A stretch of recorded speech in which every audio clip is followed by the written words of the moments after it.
56 કોટી યાદવોની વચ્ચે જ્યારે ભગવાનનો રથ આવ્યો, હર કોઈ ભગવાનને જોવા માગે છે.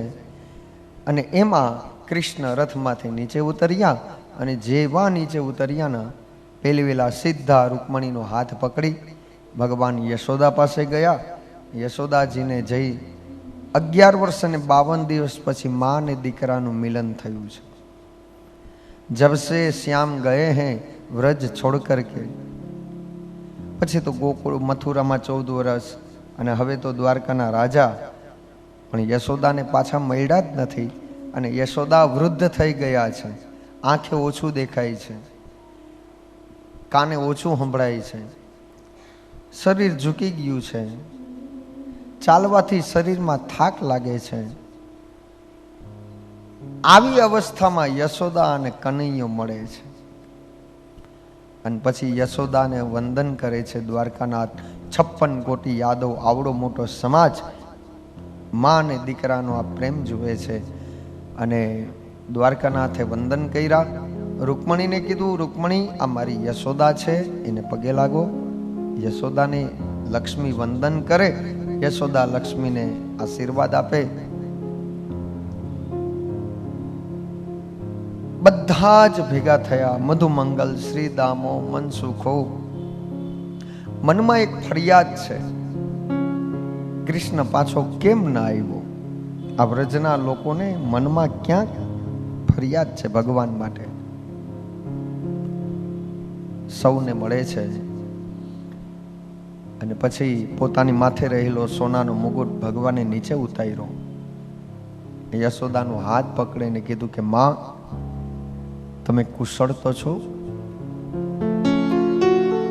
ત્યારે યશોદા બોલે છે, ગોપાલ,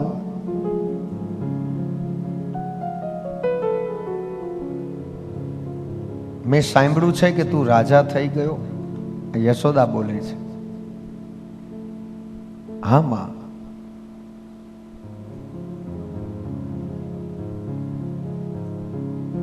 બેટા એક વાત કરવી છે, કહો ને. અમે તો વ્રજમાં એક પણ એવી ક્ષણ ક્યારેય ગઈ જ નથી કે અમે તને યાદ ન કર્યો હોય. આજે પણ વ્રજમાં રોજ તને યાદ કરીએ છીએ.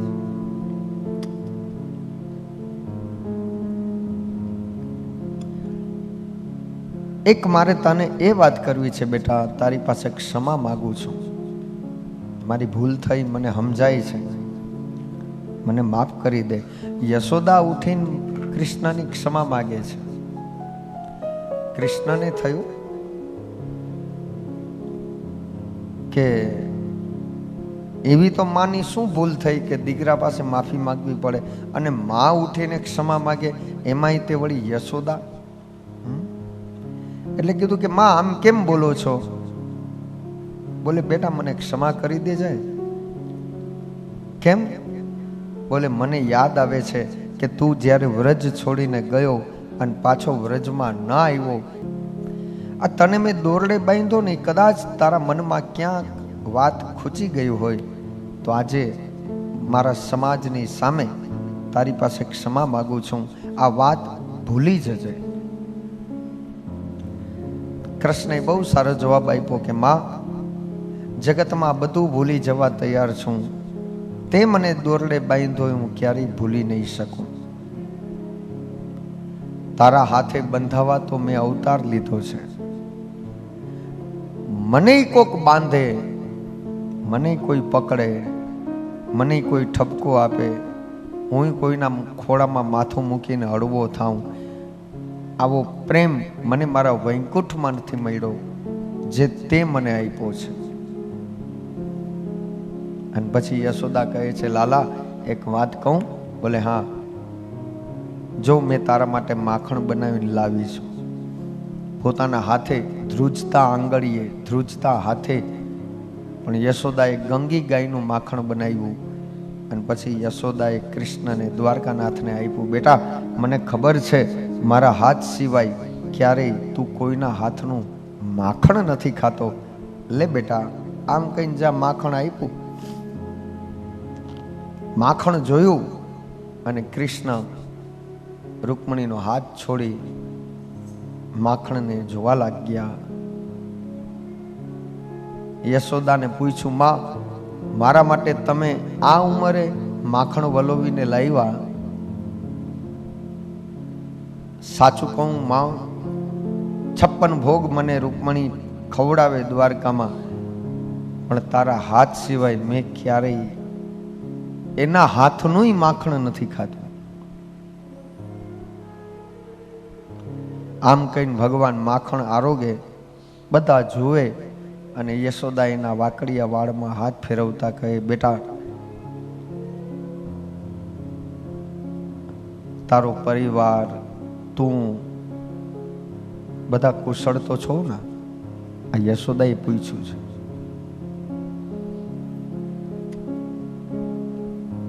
કૃષ્ણ મૌન બની ગયા. માં, તમે હંમેશા મને આપ્યું છે, મારી પાસે ક્યારેય માંગ્યું નથી. આ જગતે મારી પાસે આવીને જે માંગ્યું એ મેં જગતને આપ્યું. તમે તો મને આપ્યું જ છે, ક્યારેય મારી પાસેથી લીધું નથી. માં, તમારા મનની કોઈ ઈચ્છા હોય તો કયો, પૂરી કરી દઉં. યશોદા કહે, હવે તો જવાનો સમય છે. આ જીવ એટલા માટે શરીરમાં છે કે હજુ ક્યાંક આશા હતી કે મને મારો કનૈયો મળશે. આ તૃષ્ણા મારી અંદર હતી. તું મને મળી ગયો, હવે મારો શ્વાસ બંધ થઈ જાય તોય કોઈ ચિંતા નહીં. અગર માં, તમારા મનની કોઈ ઈચ્છા હોય તો મને કહો. અને પછી એમ કહેવાય છે કે યશોદાએ કનૈયાને એક જ વાત કરી કે હા માં, હા બેટા. યશોદા કે મારી એક ઈચ્છા છે. આમ તો હવે કોઈ કામના, કોઈ ઈચ્છા, કોઈ તૃષ્ણા, અને વૃદ્ધાવસ્થા જવાનો સમય, આમાં શું ઈચ્છા હોય? પણ એક ઈચ્છા છે. બોલે કઈ? બોલે તું મારા ખોડામાં બેસ અને મારો પ્રાણ વયો જાય. બસ તું મારા ખોડામાં બેસ, મારો પ્રાણ જાય, એ સિવાય હવે બીજી કોઈ ઈચ્છા છે જ નહીં. દ્વારકાનાથ મારા ખોડામાં બેઠા હોય ને મારો પ્રાણ જાય તો યશોદા અને કૃષ્ણ, પછી કૃષ્ણ યશોદાના ખોડામાં બેસે. અને જ્યાં બેસવા ગયા તો બાજુમાં ઉભેલા રૂકમણીએ કીધું યશોદાને, માં, એ તમારા ખોડામાં બેસતો એ કનૈયો એ ત્યારે નાનો હતો. હવે કનૈયો નથી, હવે દ્વારકાનાથ છે. અને એ દ્વારકાનાથ જો તમારા ખોડામાં બેસે કેવું લાગે? આટલા શબ્દ સાંભળ્યા ને યશોદાને ક્રોધ આવી ગયો. યશોદા કહે, રૂકમણી, સાંભળી લે મારી એક વાત. કનૈયાનો ને અમારો સંબંધ શું છે ને એ તને નહીં ખબર પડે. તું લક્ષ્મી છો. વ્રજના લોકોએ કનૈયાને કેમ હાઈચ્યો ને કેમ રહ્યો ને એના માટે શું છે ને એ વ્રજ સિવાય કોણ ખબર પડે. પણ સાંભળી લે રૂકમણી, તને એક વાત કરું, ભૂલથી તું ક્યારેય મારા વ્રજમાં ના આવતી. યશોદાએ ના પાડી છે, મારા વ્રજમાં નહીં. જ્યાં તું હો ને ત્યાં શ્રીમંતાઈ વધે છે, અને જ્યાં શ્રીમંતાઈ વધે ત્યાં ભક્તિ ગૌણ બની જાય. એટલા માટે આજે વ્રજમાં ભક્તિનું મહત્વ બહુ છે, શ્રીમંતાઈ ઓછી.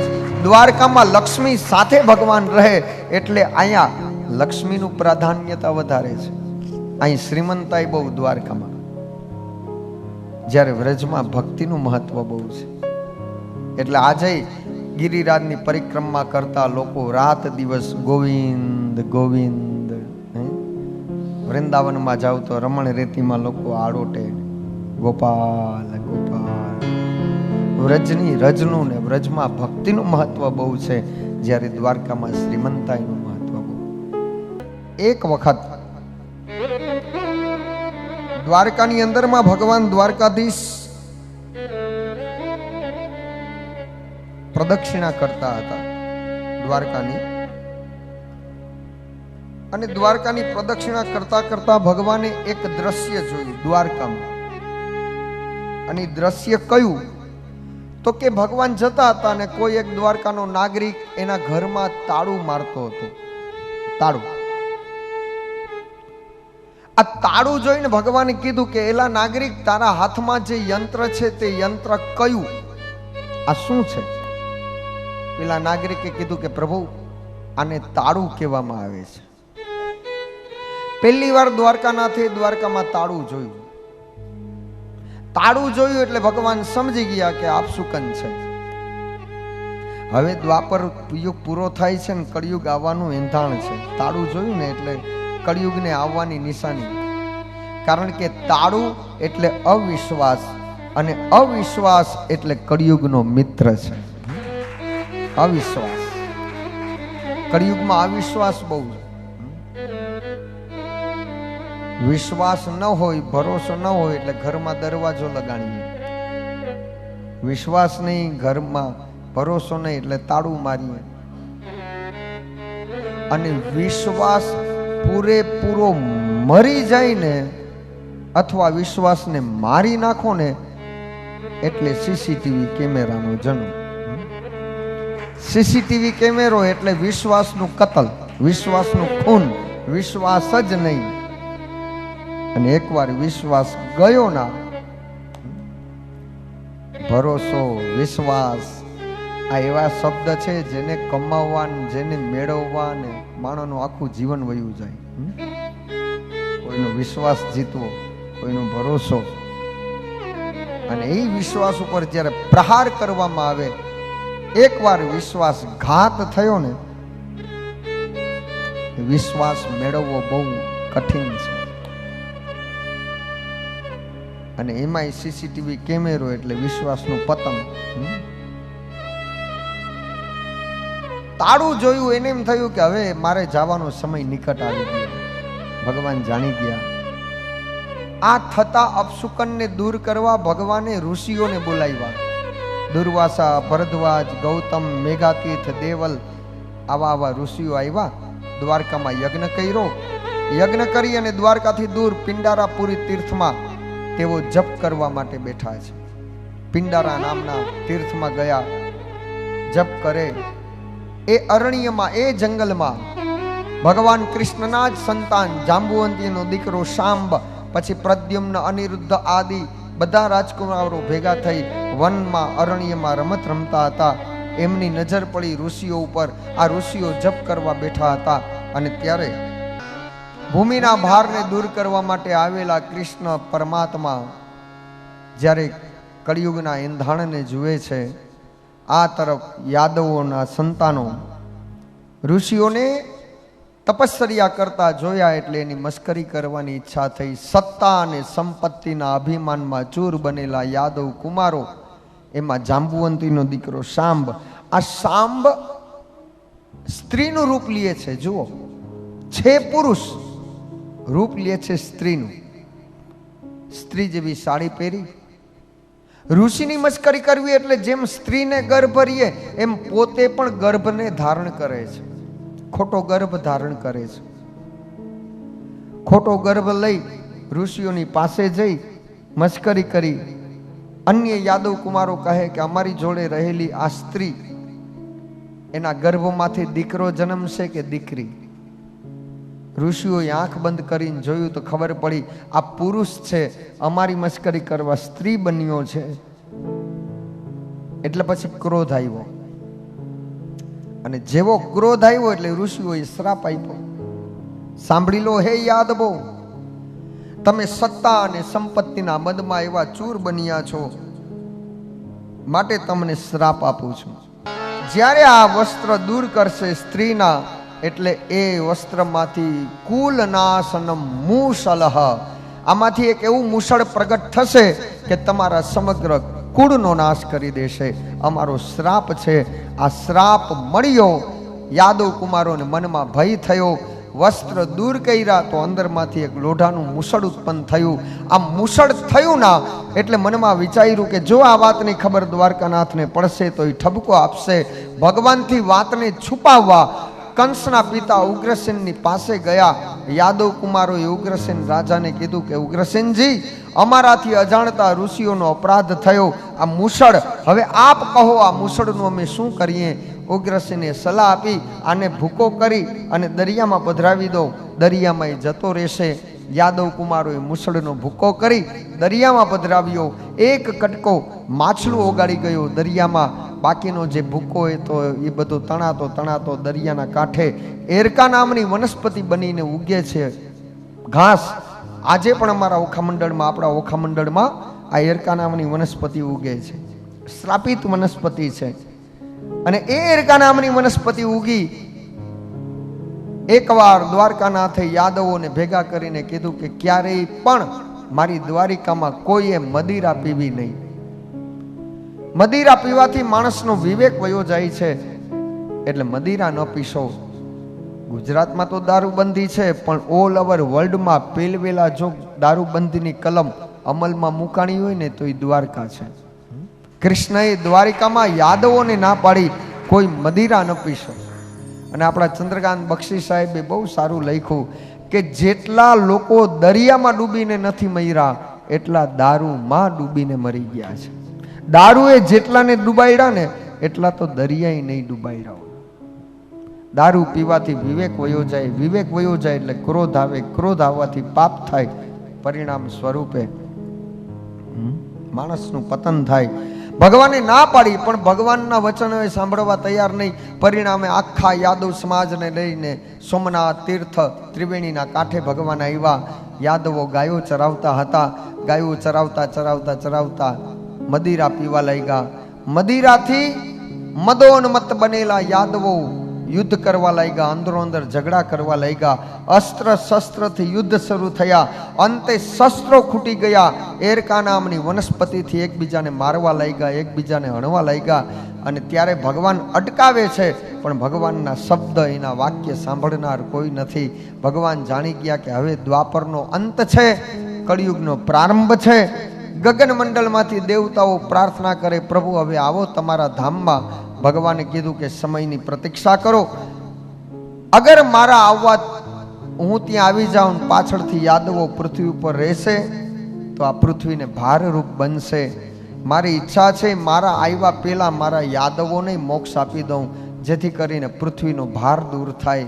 અને એટલા માટે ભગવાને યાદવો અંદરો અંદર યુદ્ધ કરીને મરવા લાગ્યા, લડવા લાગ્યા. અસ્ત્ર શસ્ત્ર ખૂટી ગયા. અંતે કેટલીય યાદવ નારીઓના સૌભાગ્ય, યાદવ નારીના સૌભાગ્ય ખંડિત થઈ ગયા. કેટલાય યાદવ નારીઓના ભાઈઓ હણાયા. કેટલી યાદવ નારીઓ વિધવા બની ગઈ. કેટલીય યાદવ નારીઓના સંતાનો કાળના મુખમાં જતા રહ્યા. સ્વયં ભગવાન કૃષ્ણ જ કાળનું રૂપ લઈને પોતાના કુળનો ઉદ્ધાર કરે છે. યાદવ નારીઓ ધોળા વસ્ત્ર પહેરી, વાળ ખુલ્લા કરી કૃષ્ણ સામે આવી માથા પછાડે, હે ગોવિંદ, તારે હાજરીમાં આ કાળના મુખમાં અમારા પતિઓ, અમારા ભાઈઓ, અમારા પિતાઓ હણાય છે, અને તું આમ એકલો અટ્ટહાસ્ય કરતો ઊભો છો. અટકાવી દે આ મહાકાળને, તું તો કાળનોય કાળ છો. કૃષ્ણ કહે યાદવ નારીઓને, કાળ એનું કામ કરવાનો જ છે. કાળને ક્યારેય કોઈ અટકાવી શકતું નથી. પરિણામે 56 કોટી યાદવો કાળના મુખમાં ગયા. રાતના સમયમાં ગીધ નામના પક્ષીઓ આવી અને યાદવોના મરદાને ચાંચ મારે. ચારે બાજુ લોહી ખરલાયેલું, લોહીની નદીઓ, મહાસંહાર થયો.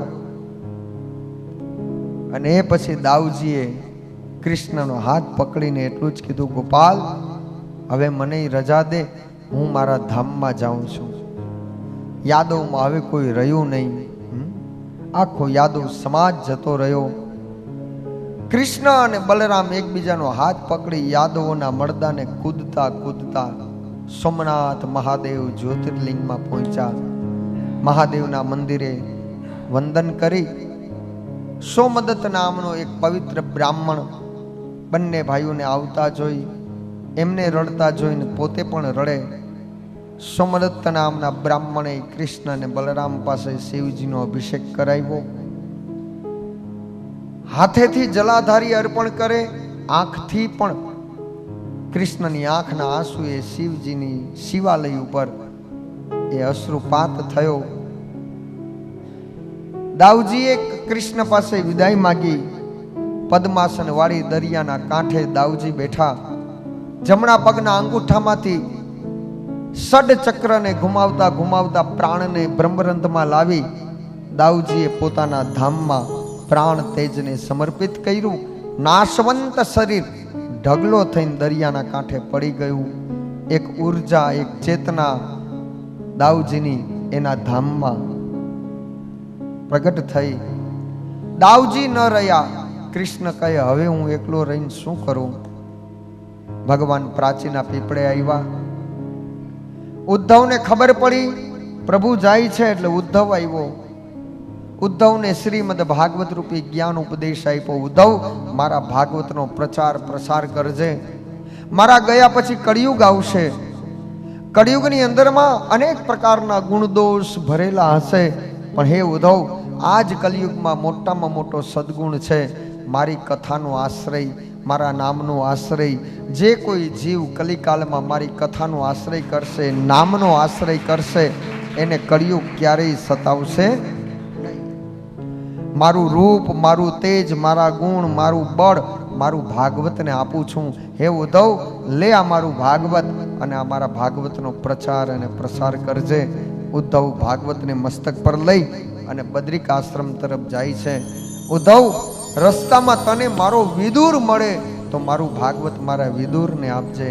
આમ કહીને ભગવાન પ્રાચીના પીપળે એકાંત નિતાંત શાંતાકારમ પોતે ઊભા છે. હજારો સોનાના આભૂષણોને ધારણ કરનારો કનૈયો પણ જ્યારે જવાનો સમય આવ્યો ને ત્યારે પ્રાચીના પીપળે એના ગળામાં ખાલી તુલસીની માળા હતી. કોઈ આભૂષણ નહીં, કોઈ સોનું નહીં, કોઈ સંપત્તિનો દેખાવ નહીં, કેવલ ને કેવલ તુલસીની માળા. ભગવાન મેસેજ આપે છે, સંદેશ આપે છે કે જે સત્તા, જે સંપત્તિ, જેના માટે અભિમાન કરતા, ઝઘડા કરતા, પરિવાર સાથે દ્વંદ્વ યુદ્ધ કરતા, આ બધું જ અહીંયા રહે છે. જતા સમયે ભગવાનના ગળામાં ખાલી તુલસીની માળા અને તુલસીની સુગંધ સૂંઘતા સૂંઘતા દારૂક 15 ડગલા દૂર અને ભગવાનને પોકારે છે, પ્રભુ આપણો રથ તૈયાર છે, ચાલો હવે રથમાં દ્વારકા જઈએ. દારૂકને બોલાવી કૃષ્ણએ કીધું, વેલા દારૂક, આખું જીવન તે મારું રથ ચલાવ્યો, હવે તું એકલો જા, હું દ્વારકા નહીં આવું. 11 વર્ષ 52મા દિવસે ગોકુળ છોડ્યું, ગોકુળ ન ગયા. 14 વર્ષ મથુરા રહ્યા, મથુરા છોડ્યું, મથુરા ન ગયા. હવે દ્વારકા છોડીને પ્રાચીના પીપળે ઊભા છે, પાછા દ્વારકા ન ગયા.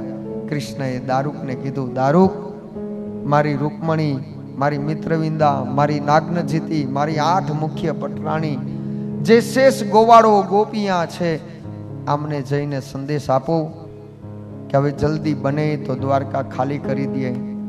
7મા દિવસે મારા ગયા પછી સુનામી નામના મોજા ઉછળશે અને આ દ્વારકા સોનાની ડૂબી જશે. આ સોનાની દ્વારકા એમાં ડૂબી જશે. સાંભળ દારૂક, મારા વગર ન રહેનારો મારો મિત્ર, મારો અર્જુન મને શોધતા શોધતા દ્વારકા આવશે. મારા અર્જુનને કહેજો, હે દારૂક, જેટલી ગોપીન ગોવાળો છે એને લઈને હસ્તિનાપુર વયો જાય. દારૂક ભગવાનના પગમાં પડી ગયો, માલિક, તમારા વગર હું આવડો મોટો પંથ કેવી રીતે પસાર કરીશ? તમે તો મારું તેજ છો, આખું જીવન મેં તમારી સેવા કરી, હવે મને એકલો છોડીને કેમ જાઉં છું? હું ભેગો આવું. કૃષ્ણ કહે, દારૂક, માણસ આવે છે એકલો, માણસ જાય છે પણ એકલો. તે મારી બહુ સેવા કરી. દારૂક, મારું આ છેલ્લું કામ કર, મારો સંદેશ મારી રૂકમણીને પહોંચાડજો.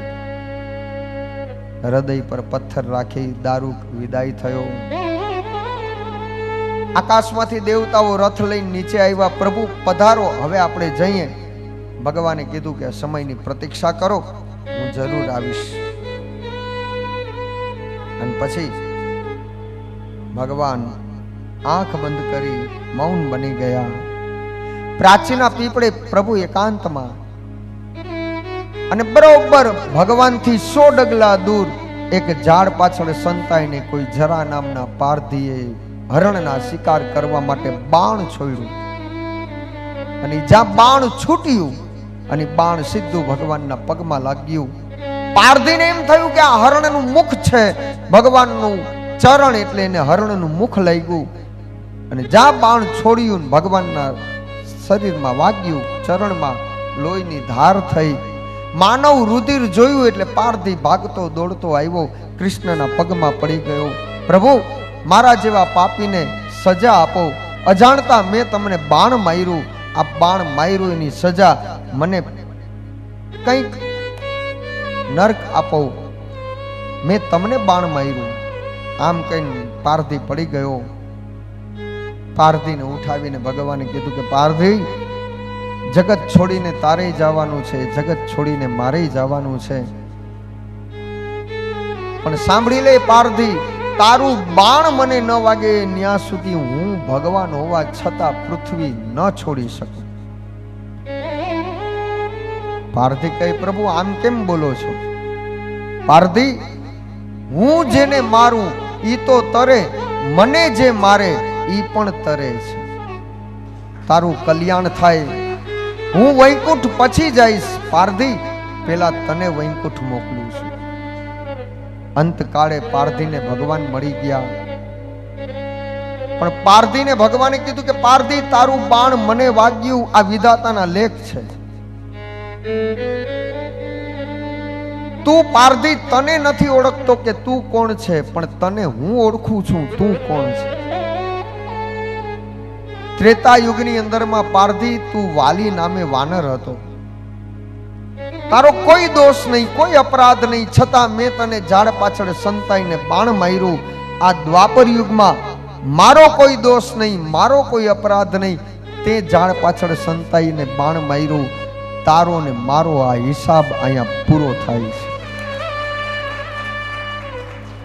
પારધી, આ ત્રેતા યુગનું ઋણ મારા માથે હતું, અને એ ત્રેતા યુગનું ઋણ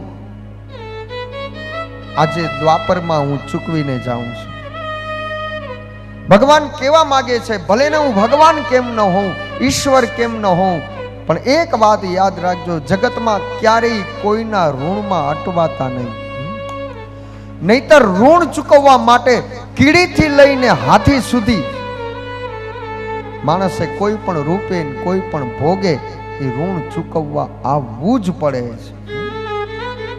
અને જ્યાં સુધી એ ઋણ ન ચૂકવો, એ 84 લાખ યોનિમાં ભટકતો રહે છે.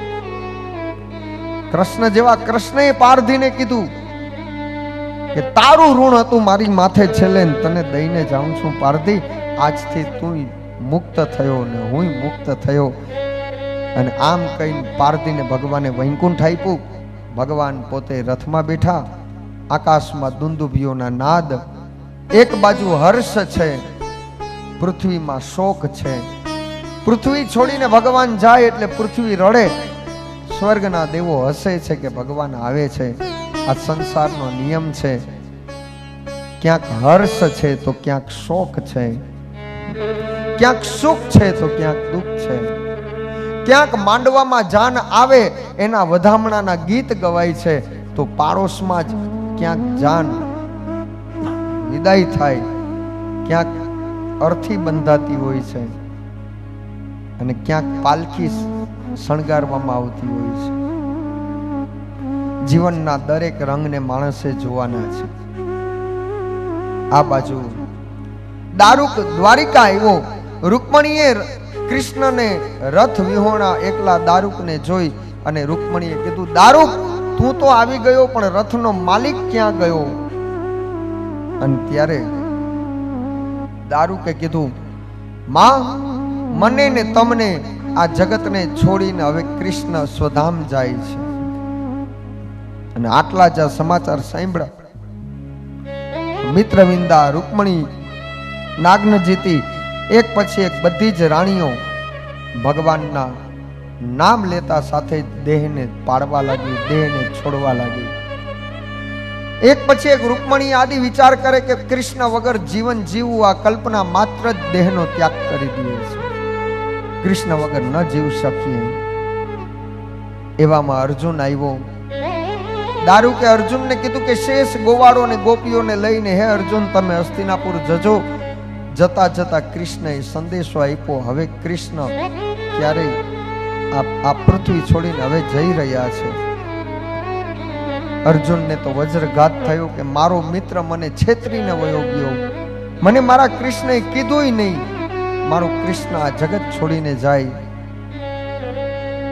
પણ કૃષ્ણની આજ્ઞા હતી એટલે ગોવાળો અને ગોપીઓને રથમાં બેસાડી આંખમાં અશ્રુપાત કરતો હસ્તિનાપુર તરફ ગતિ કરતો અર્જુન જાય છે. રસ્તામાં કાબાઓ મળે છે, ગોપીઓને લૂંટે છે. લૂંટાતી ગોપીઓ અર્જુનને ફરિયાદ કરે પણ અર્જુન અસહાય થઈ ગયો. ગોપીઓની સેવા, ગોપીઓની રક્ષા ન કરી શક્યો. અર્જુનને મનમાં રડવું આવી ગયું. દુખી થયો અર્જુન. આ એ જ રથ છે, એ જ હું અર્જુન છું, એ જ મારું ગાંડીવ ધનુષ જે ભીષ્મ અને દ્રોણાચાર્ય અને દુર્યોધનની સામે યુદ્ધ કર્યું. આ સામાન્ય કાબાઓએ મને લૂંટી લીધો.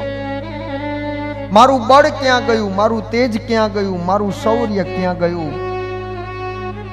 અને અર્જુનને થયું હવે સમજાય છે મારું બળ, મારું તેજ, મારું શૌર્ય એ મારું નહોતું, પણ મારા રથને ચલાવનારો મારો કનૈયો હતો.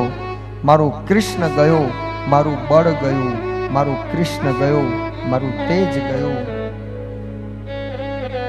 બાકી એક સમય હતો કે અર્જુન બાણની પ્રપંચા ખેંચે ત્રણેય લોક ધ્રુજી જતા.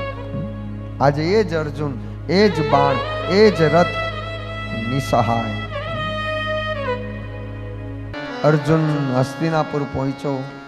ગોપિયા જળમાં સમાધિ લેવા લાગી એટલે એ તળાવમાં ડૂબીને મરી ગઈ. ગોપિયા જેને દ્વારકાથી 15 કિલોમીટર દૂર ગોપી તળાવ કહેવામાં આવે છે. કાબાઓએ ગોપીઓને લૂંટી. અર્જુન અસહાય.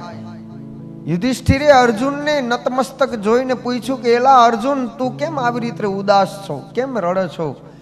ત્યારે અર્જુને કીધું મોટા ભાઈ શું કહું, મૌન બની ગયો. યુધિષ્ઠિર કહે કે તને દ્વારકામાં રૂકમણીએ તારું અપમાન કર્યું, દ્વારકાના કોઈ સેવકે તારું અપમાન કર્યું, કોઈ ભિક્ષુક તારી પાસે ભિક્ષા માંગવા આવે અને તું ન દઈ શક્યો એનું દુઃખ તને છે? કયા પ્રકારે તારું મોઢું દુખી છે? અર્જુને કીધું મને તમને સર્વને છેતરી અને દ્વારકાનાથ સ્વધામ ગયા છે. આટલા શબ્દ સાંભળાને પાંચેય પાંડવો છઠ્ઠા દ્રૌપદી હસ્તિનાપુરની રાજસત્તા પરીક્ષિતને સોંપીને પાંચેય છએ બરફમાં હાડ ગાળવા નીકળી ગયા. અને હિમાલયમાં હાડ ગાળતા ગાળતા એક યુવાન પદ્મલોચના નારી સફેદ વસ્ત્ર પહેરી વાળ ખુલ્લા કરી અને યુધિષ્ઠિરની પાસે આવીને બોલે છે એલા યુધિષ્ઠિર મને તમારી જોડે નહીં લઈ જાઓ?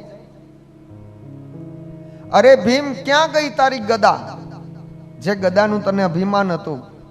એલા અર્જુન ક્યાં ગયું તારું ગાંડીવ ધનુષ, જે ધનુષ ઉપર તને અહંકાર હતો? પાંચેય ભાઈઓ શસ્ત્ર વિહોણા, આમ એકલા એકલા ક્યાં જાઉં છો? યુધિષ્ઠિર કહે પણ તું છે કોણ એ તો કે. મરવા જતા પાંચ પાંડવોને છઠ્ઠી દ્રૌપદીને આ યુવાન સ્ત્રી પૂછે છે કે તમે મને ભેગી નહીં લઈ જાઓ? યુધિષ્ઠિરે કીધું કે તું કોણ છે? ત્યારે પેલી સ્ત્રી કહે મારું નામ પૃથ્વી છે. પૃથ્વી તું? બોલે હા. અરે ધર્મરાજ મારા માટે તમે હગા ભાઈઓ બાંધી બાંધીને મરી ગયા, પણ હું ક્યારેય કોઈની થઈ નથી અને હું ક્યારેય કોઈની થવાની પણ નથી. પૃથ્વી કહે જે મને મારી કહેશે ને એ બધા મરશે. આ પૃથ્વી ઉપર ક્યારેય કોઈ શાશ્વત રહ્યું નથી. આટલા એકર મારા અને આટલા વીઘા મારા, અને પૃથ્વી કહે મને મારી કેસે બધા મરશે. કૃષ્ણ આવ્યા તો કૃષ્ણને જવું પડે, રામ આવ્યા તો રામને જવું પડે. અને આ બધું લખનાર ઘડનાર દ્વારકાનાથ પોતે છે. કંસ, શિશુપાલ, ભીષ્મ, દ્રોણ, યમરાજાને હંફાવે એવા મહાબળવાન યોદ્ધા હતા. પણ કોઈ આજે પૃથ્વીમાં ગોઈતે દેખાય? આ બધા આવ્યા ને બધા વયા ગયા. ભગવાને બનાવેલી પૃથ્વી, ભગવાને બનાવેલો માનવ, અને એ જ માનવ પાછી ભગવાનની ભૂલ કાઢે. કાઢતા હરિની કંઈક ખામી. હરિની ખામી આપણે ગોતીએ કે ભગવાને બધું બનાવ્યું બરોબર, અહીંયા થોડીક ભૂલ થઈ એમ કહીને. મોરમાં આટલા રંગ પૂરવા, પોપટને પીળો કરવો, કીડીના પગમાં ઝાંઝર પહેરાવવું. તમે કલ્પના તો કરી આણીએ કેવા રંગ, કેવું સર્જન, ક્યાં નથી પહોંચ્યો ભગવાન. શિયાળાની વહેલી સવારે તમારા ઘરના બગીચાના ફૂલની કડી ઉપર, ફૂલની પાંદડી ઉપર ઝાકળનું બિંદુ જો દેખાય ને તો સમજી લેવું ક્યાંક મહાસાગર છુપાયેલો છે. એ મહાસાગરનું હોવું એ ઝાકળના બિંદુનું પુરાવો છે. શિયાળાની વહેલી સવારે ઠંડીમાં ઝાકળના બિંદુને તમે જુઓ. અચ્છા, તમે તમારા બંગલાના ટેરેસ ઉપર, શિયાળો હોય, સરસ મજાની ગુલાબી ઠંડી હોય, એક સુંદર મજાની રાત્રિના નિંદ્રા પછીની સવાર પડે ને તમે જાગો, તમારો બેડ છોડીને તમે જ્યારે ટેરેસમાં આવો ને અને પછી તમે આંખ ખોલો તો સુંદર મજાનો ઠંડો શાંત શીતલ પવન આપણા શરીરને સ્પર્શે. આકાશમાં નજર કરો, પક્ષી જેમ ઉડે, બાજુમાં વહેતી નદીને તમે નિહાળો, કડીમાંથી ફૂલ બનતું જુઓ, અને એમાંય સરસ મજાનો ઠંડો પવન તમારા હાથને સ્પર્શ કરે, તમારા શરીરને સ્પર્શ કરે ને, ત્યારે એક વાત યાદ રાખજો, આ પવન નથી તો બોલે યશોદાનો છોરો વહેલી સવારે તમને ગુડ મોર્નિંગ કરવા આવ્યો છે. આપણને ગુડ મોર્નિંગ કરે, કારણ કે રાત્રે સુઈ ગયા પછી ખબર ક્યાં હતી કે મારો બાપ ક્યાં, મારી માં ક્યાં, મારો પરિવાર ક્યાં, ને હું ક્યાં, ને અને સવારના સૂરજ ઉગશે હું જોઈશ કે નહીં, એ ક્યાં ખબર હતી. અને જો વહેલી સવારે સૂર્ય ઉદય થતો આપણે જોઈએ ના, ત્યારે કૃતજ્ઞતાનો ભાવ આપણી અંદર લાવી અને દ્વારકાનાથને કહેવાનું કે હા દ્વારકાવાળા, ગુડ મોર્નિંગ. બીજું કાંઈ ના આવડે ને તો દ્વારકાનાથના મંદિરે બે હાથ ઊંચા કરીને કહેવાનું બીકોઝ આઈ લવ હિમ. મારા વાલા, આઈ લવ યુ, હું તને પ્રેમ કરું છું. અને જુઓ, ભગવાન પણ પ્રત્યુત્તરી સામે શું આવે? Don't try to understand me, just love me. તું મને પ્રેમ કર, હું તને પ્રેમ કરું. સિવાય પ્રેમ દુનિયામાં બીજું કઈ છે જ નહીં. એક મીઠી નીંદર પછીની પ્રભાત, બધો થાક ઉતરી જાય અને ભગવાન જેમ આપણને ગુડ મોર્નિંગ કહે છે. ભગવાન મને ને તમને જગાડે છે, મને ને તમને નિંદ્રા આપે છે. ક્યારેક પ્રકૃતિ નહીં જુઓ ને. આજે માણસ એટલો ભાગાદોડીમાં છે ને, પ્રકૃતિનું દર્શન કરતા ભૂલી ગયું. ક્યારેક અમથા કાંઈ ન હોય ને તોય નીકળી જવું ઘરની બહાર, બગીચામાં, ક્યાંક નદી નાળામાં, ખુલ્લા આકાશમાં, પ્રકૃતિની સાથે. આજે પ્રકૃતિ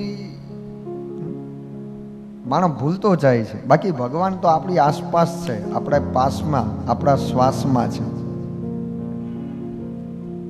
અને પછી ભગવાન રથમાં બેઠા, દેવતાઓએ આકાશમાં પુષ્પવર્ષા કરી અને ભગવાને પોતાનું તેજ, પોતાનું રૂપ પોતાનામાં સ્થિર કર્યું. દેવતાઓએ દુંદુભી વગાડી. ભગવાને વચન આપ્યું, કળિયુગની અંદરમાં ભાગવતના રૂપે હું મારા વૈષ્ણવ જીવની હંમેશા સાથે રહીશ. જે કોઈ વૈષ્ણવ મારા ભાગવતનો આશ્રય કરશે કળિયુગમાં એ મુક્ત થઈ જશે. આવું વરદાન આપી આશીર્વાદ આપીને ભગવાન એના ધામમાં ગયા અને જયકાર થયો. બોલીએ કૃષ્ણ કનૈયા લાલ કી જય. સુખદેવજી ગંગાના કિનારે પરીક્ષિતને કીધું, પરીક્ષિત 12મા સ્કંદના પ્રારંભમાં આશ્રય લીલા અને પરીક્ષિતને કીધું કે હવે તારે કંઈ સાંભળવું છે? કૃષ્ણ આવ્યા અને કૃષ્ણ ગયા એ સંપૂર્ણ ચરિત્ર મેં તને કીધું. જ્યાં સુધી હું બેઠો છું ત્યાં સુધી તક્ષક નહીં આવે, મારા ગયા પછી તક્ષક આવશે.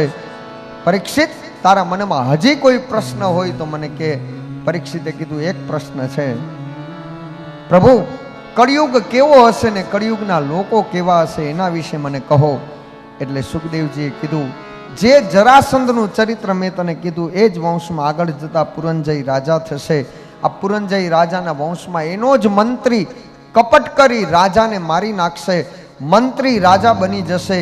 કપટના પથ્થર ઉપર કળિયુગનું નિર્માણ થશે. મંત્રી રાજા બની જશે, પોતાની જાતને રાજા કેવડાવશે. કળિયુગની અંદરમાં પૈસો પરમેશ્વર બનશે ને પરમેશ્વર ગૌણ થઈ જશે. કળિયુગની અંદરમાં માણસ માણસને ખાવા દોડશે. કળિયુગમાં માનવતા મટી જશે. કળિયુગમાં રાંધેલા અન્ન વેચાશે.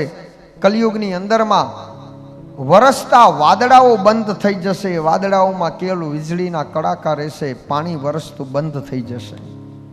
કળિયુગની અંદર માતા પિતા, કળિયુગની અંદરમાં વૃદ્ધાશ્રમ ખુલશે.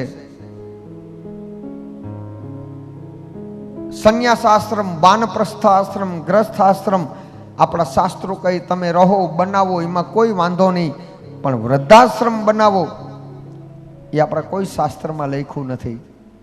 અને વૃદ્ધાશ્રમ છે એ કલંક કહેવાય. એની સેવા કરે એને વંદન. પણ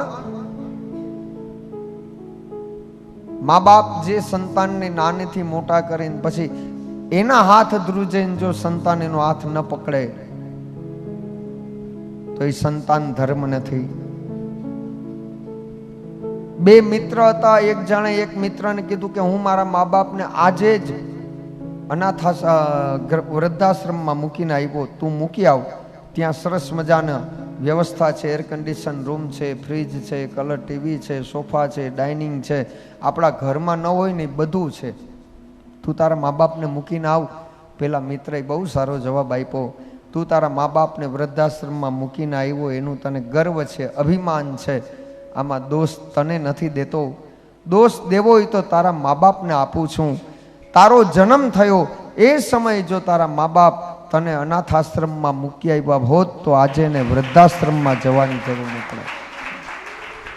તને આમાં દોષ કહેવાનો દઉં, દોષ તો એને હું આપું છું. તો કળિયુગમાં વૃદ્ધાશ્રમ ખુલશે. કળિયુગની અંદરમાં હાથ પગના નખ વધારી, માથાની વાળની જટા બનાવી પોતાને સાધુ કેવડાવશે. હકીકતે મન કપટથી ભરેલા હશે. આવા સાધુ, આવા સંન્યાસીઓ થશે. ગુરુ અને શિષ્ય ભેગા બેસીને વ્યસન કરતા હશે. કળિયુગમાં વિધવા નારી સૌભાગ્યવંતી જેવું જીવતી હશે અને સૌભાગ્યવંતી નારી વિધવા જેવું જીવતી હશે. આ કળિયુગમાં હજારો પ્રકારના દોષ છે કળીકાળમાં, પણ એક સદગુણ છે અને એ સદગુણ છે ભગવાનના નામનો આશ્રય. એ સદગુણ છે ભગવાનની કથાનો આશ્રય. કળિયુગમાં નામ લેવાથી જીવને મુક્તિ મળી જાય છે. રાજા, મારા આશીર્વાદ છે કે તને ભગવાન નારાયણનો લોક મળે. આમ કહીને સુખદેવજી ઊભા થયા અને જેવા સુખદેવજી ઊભા થયા હજારો ઋષિઓ બધા ઊભા થયા. આકાશમાં દુંદુભીના નાદ થયા. ભગવાન નારાયણનો જયકાર થયો. આ બાજુ તક્ષકનાથ એની ગુફામાંથી બહાર આવ્યો. પરીક્ષિતને દંશ દેવાની તૈયારી. પરીક્ષિત, તારું કલ્યાણ થાય. માં ગંગા ઉછાળા મારવા લાગી. હે અભિમન્યુના દીકરા, મારા ખોળે બેસી તે ભાગવત ગંગાનું પાન કર્યું. સુખદેવજી આવી નિર્ગુણ નિરાકારમાં આસ્થા રાખનારો, સગુણ સાકારની કથા કરનારો, મારો સુખ અને પરીક્ષિતના સંવાદમાં થયેલું ભાગવત કલ્યાણ થાવ. માં ગંગાનું પાણી લઈ સદગુરુના પગ ધોયા પરીક્ષિતે. સુખદેવે માથે હાથ મૂક્યો, આ જીવનું કલ્યાણ થાય. 16 વર્ષની ઉંમર અને બધું છોડીને નીકળેલા સુખદેવજી વૈરાગી મહાત્મા સંત, અને ત્યારે સુખદેવજી આશીર્વાદ આપ્યા, જતા રહ્યા. પરીક્ષિતે પદ્માસન વાળ્યું, જમણા પગના અંગૂઠામાંથી પ્રાણને સદચક્રમાં ઘુમાવ્યું. ઘુમાવતા ઘુમાવતા ઘુમાવતા બ્રહ્મરંધ્રમાં પ્રાણ આવ્યા. પ્રાણ ભગવાનના ધામમાં નાશવંત શરીર તક્ષક 15 ડગલા દૂર ઊભી વિષની જ્વાળાઓ છોડવા લાગી. વિષની જ્વાળા જેવી છૂટી અને જ્વાળાનો સ્પર્શ થયો પરીક્ષિતના શરીરમાં. તાતા પરીક્ષિતનું શરીર જળ જળ જળ જળ જળ જળ જળ જળ કરતું બળવા લાગ્યું. નાશવંત શરીરને બાળીને ભસ્મ કર્યું. શાશ્વત આત્મા એ તો ભાગવત શ્રવણ કરતા ક્યારનોય ભગવાનના ધામમાં જતો રહ્યો. પરીક્ષિતનું ભગવાને સ્વાગત કર્યું. દેવતાએ પુષ્પ વર્ષા કરી, જય જયકાર થયો. બોલીએ પરીક્ષિત મહારાજ કી જય. પરીક્ષિત મહારાજ કી જય. ઋષિઓએ પરીક્ષિતને ભાગવતના શ્રવણ પછી ભગવાનના ધામમાં જતા જોયા. જે ગતિ, જે મુક્તિ પરીક્ષિતને મળી, એવી જ ગતિ, એવી જ મુક્તિ ભગવાન ભટ્ટ પરિવારના સમસ્ત પૂર્વજ પિતૃદેવોને પ્રાપ્ત કરાવે.